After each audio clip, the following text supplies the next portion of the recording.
Baik, kita lanjut yang ke-10. Al-yakin la yuzalu bisyak.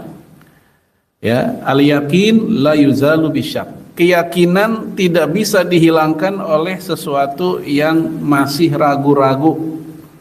Sesuatu yang udah jelas hakul yakin, dia nggak bisa diganti sama yang masih remeng-remeng, ya, masih muhtamal, atau kalau istilah kita probabilitas, ya, mungkin ini mungkin itu.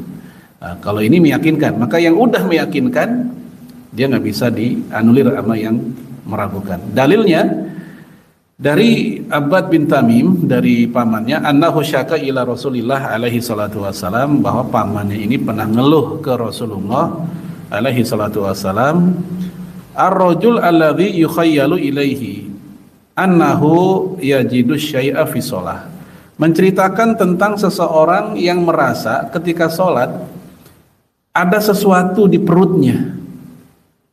Ya, lagi sholat dia ngerasa ada sesuatu di perutnya. Ya, terus Rasul menjawab, la yankil, la yanfatil, jangan buru-buru menyudahi. Aw la yansarif, atau jangan buru-buru untuk bubar sholatnya. Hatta yasma'a sautan aw yajida rihan, sampai kamu mendengar adanya suara dan mencium adanya bau. Jadi dia ragu-ragu antara udah kentut atau belum, gitu. Udah buang angin atau belum. Kita kadang ngerasa mungkin, ya, waktu sholat, mohon maaf, di pantat kita itu ngerasa ini kayak ada yang keluar deh, tapi ragu buang angin atau sekedar ketika bangun gitu ada angin bukan dari dalam, ya dari luar aja gitu, kita ragu aja kentut atau tidak ini. Nah, keraguan ini dijawab oleh Nabi, jangan buru-buru ngerasa batal, jangan buru-buru udah terus kita wudhu lagi, kecuali kalau kalian udah dengar adanya suara dan bau. Nah, jamaah sekalian, ini suara dan bau apakah emang harus kayak gitu? Sebab kan ada orang buang angin tanpa suara, tanpa bau kan. Udah gitu nggak ngaku lagi, ya. Nah, kata Imam Nawawi, yang jadi syarat itu bukan suara dan bau, tapi masalah keyakinannya. Ya, maknahu ya'lamu wujuda ahadihima. Maknanya adalah dia tahu adanya salah satu dari dua hal itu, ya, antara bau atau suara. Wala yustaratu sama wa syam bi ijma'il muslimin, tapi itu bukan syarat kata Imam Nawawi. Yang jadi syarat adalah tahu, yakin emang udah keluar. Nggak harus bersuara, nggak harus dicium baunya, udah kecium baunya. Yang penting dia yakin, emang udah yakin buang angin. Atau kebalikannya, yakin nggak buang angin, maka ambillah sikap sesuai keyakinan. Kalau emang yakin nggak buang angin, itu hanya was-was saja, lanjutkan sholatnya.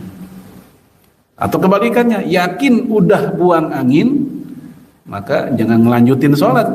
Ya, malah aneh, yakin buang angin tapi ngelanjutin sholatnya. Nggak boleh itu, dia harus membatalkan sholatnya. Ya, Syed Sabiq juga bilang begitu.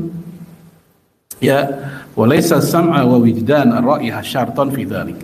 Jadi mendengarkan suara dan mencium bau bukanlah syarat dalam hal itu, bal al-murad husulul yakin, tapi maksudnya adalah yang penting adanya keyakinan, ya, wa bi khuruji syai' minhu, dengan keluarnya sesuatu dari perutnya, yaitu yang jadi syaratnya, dia yakin. Maka jamaah sekalian, sama nih, di saat seseorang dapat tugas dari negara untuk menjadi saksi ru'yatul hilal, ya, kamu daerah sana, kamu daerah sana, ya, begitu dia lihat, baik pakai kekeran, teropong atau mungkin mata telanjang, kelihatan. Tapi saat yang bersamaan dia juga muncul ragu nih, udah ya, apa belum itu misalnya, itu bentuknya udah hilal atau jangan-jangan saya salah lihat. Udah dikucek-kucek matanya, bener kok, jelas gitu. Terus dia pun pakai kacamata yang udah terbaik yang dia pakai, kelihatan kok, yakin dia itu hilal, udah pegang itu. Dan dia pegang dan itu udah menjadi cukup bahwa hilal udah kelihatan. Tapi kalau dia ragu, enggak, itu jangan-jangan cuma awan bentuknya kayak begitu, atau jangan-jangan mungkin arku layangan nyangkut misalnya, dia anggap sebagai hilal, salah sangka. Nah, kalau dia nggak yakin itu adalah hilal, yaudah pegang, jangan buru-buru mengatakan hilal udah kelihatan. Dan contoh-contoh yang lain, ya bahwasanya al yakin la yuzalu bisyak, keyakinan tidak bisa dihilangkan oleh sesuatu yang meragukan. Dan ini juga sering dipakai oleh para hakim dalam Islam juga begitu. Ya seorang hakim biasalah ada orang sengketa, ada orang terdakwa, semua data dikasih baik dari sisi pembela maupun dari jaksa penuntutnya.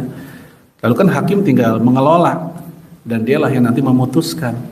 Ya syukur-syukur kalau ini hakim dia istikharah dulu, ya atau dia minta waktu skors dulu sebentar sidang, dia istikharah dulu untuk memutuskan sesuai apa yang muncul keyakinan itu.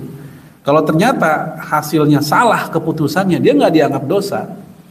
Karena kata Rasul, hakim kalau dia salah, ya ijtihadnya salah, tetap berpahala satu, nggak dosa, yaitu pahala ijtihadnya, kesalahannya nggak dianggap dosa dan juga nggak berpahala. Tapi kalau benar ijtihadnya, keputusannya, maka pahalanya 2. Maka dia pilih sesuai keyakinannya. Terus yang kedua, berjalan seorang diri tanpa teman di malam hari di daerah rawan kejahatan. Nah, ini menyengaja. Polisi udah bilang, atau mungkin tetangga juga ngasih tahu. Besok pulang lewat mana? Lewat jalanan anu. Waduh, kenapa emang? Oh itu terkenal itu daerah rawan kejahatan. Jangankan kita. Ya, anggota TNI aja pernah dirampok di situ. Ah, masa? Iya. Saya hanya bersandar kepada Allah. Begitu kata dia. Betul nggak itu? Kalimat itu. Secara kalimat betul nggak? Betul. Tapi penempatannya yang salah. Ya, kalau bicara seperti itu ya semua orang juga seorang mukmin pasti bersandar kepada Allah. Dan bukan berarti kita menghilangkan sebab-sebab rasional untuk menghindari kejahatannya. Ya Rasulullah orang yang paling tawakal, tapi tetap Rasulullah mengajarkan kita untuk berjalan sesuai dengan sunatullah kehidupan. Kalau emang daerah bahaya, hindari itu bahaya, jangan dekat-dekat ke situ. Makanya Rasulullah SAW ketika tahu ada sebuah daerah kena wabah penyakit, kan Nabi nyuruh untuk menghindar daerah seperti itu, seperti engkau menghindar dari singa. Ya larilah dari daerah yang kena penyakit sebagaimana engkau ya kabur dari singa. Orang kalau kabur dari singa nggak usah pakai disuruh kan, secara refleks orang juga lari. Nah ketika Rasul menyamakan, menganalogikan seperti itu untuk kita berpikir saking pentingnya menghindari daerah bahaya.